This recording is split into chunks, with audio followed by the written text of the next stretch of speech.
All right, check it out. The system is now complete, and I have a serial port, serial cable connected to a Windows machine, and on the Windows side, this terminal emulator is connected.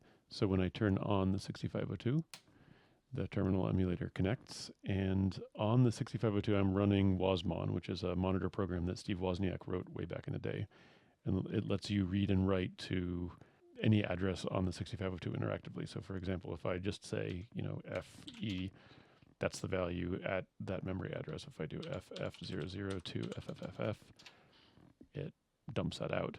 But I can also modify the state of memory. So suppose I want to turn on this LED. Well, this is on the VIA 0 chip.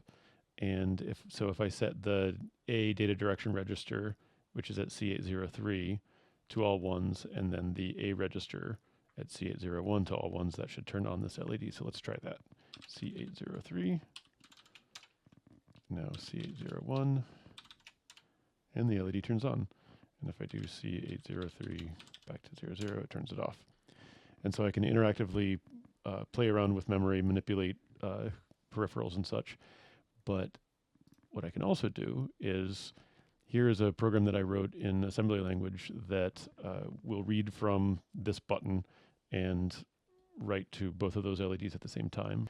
And in the past, to get programs like this onto the 6502, I've had to take this ROM chip out and then put it in this ROM programmer and program it, and then put the chip back on the breadboard. But now with WozMon, what I can do is I've written this program, this Python program that will assemble that program, take the output, and generate the WozMon syntax for inserting that program into memory at the right location. And then it puts that directly into the clipboard, as we see here.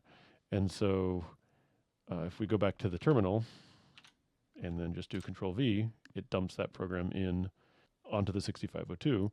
And so then if I tell it to run at that location, now that program is running on here.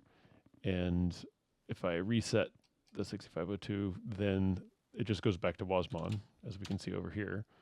And that program isn't running anymore, but I can dump it back in there, run it. And so it's really easy then for me to iterate on programs on the Windows machine now, and then copy them over onto the 6502 without having to burn the ROM every time. So I'm very excited about this.